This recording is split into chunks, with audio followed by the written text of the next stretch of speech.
Tänu meie 6300 annetajale on meil võimalus kinkida laste varipaikade lastele hästi palju toredaid talvepäevi. Tänasel spordipäeval anname üle 100 suusapaari. Ja need suusapaarid ei jää kindlasti laste varipaikadesse kappi seisma, vaid juba 19. veebruar on need Tartu maratoni minimaratonil. Et suusad ja lapsed kõik on rajal ja ma usun, et see spordipisik on üks armas võimalus neile leida oma uus hobi ja võib-olla mõni uus veerpalev kiku nende sealt kasvamas. Selle suusa õpetamisega on nagu see, et kes võtavad kohe külge ja kes ei võta, et siuke keskmine näide on see, et 5% võtavad niimoodi lennult, et uskumatu, et kus nad on olnud terve elu. Et väga hästi. 5% nendega ei ole üldse mitte midagi teha.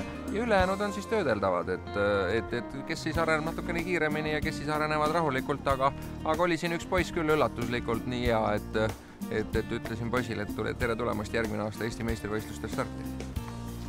Nendel on juba nüüd siis tehnilised võimalused, siin suusad on olemas, nad saavad iga päev hakata treenima.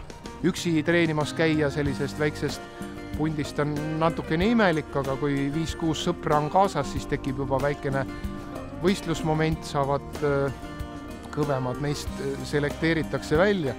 Nendel lastel on tahtmist. Mind üllatas see, et lastel meeldib suusatada. Et mõned lapsed ütlesid eelnevalt, et absoluutselt ei taha suusatada, on kunagi proovinud, ei meeldi, tulevad siia ja suusatall ja muudkui sõidavad. Ja on väga rahul. Väsinud küll, ütlevad küll nagu juba jaks otsas, aga veel tahaks sõita. Et hästi tänuväärt on nende sellised üritused.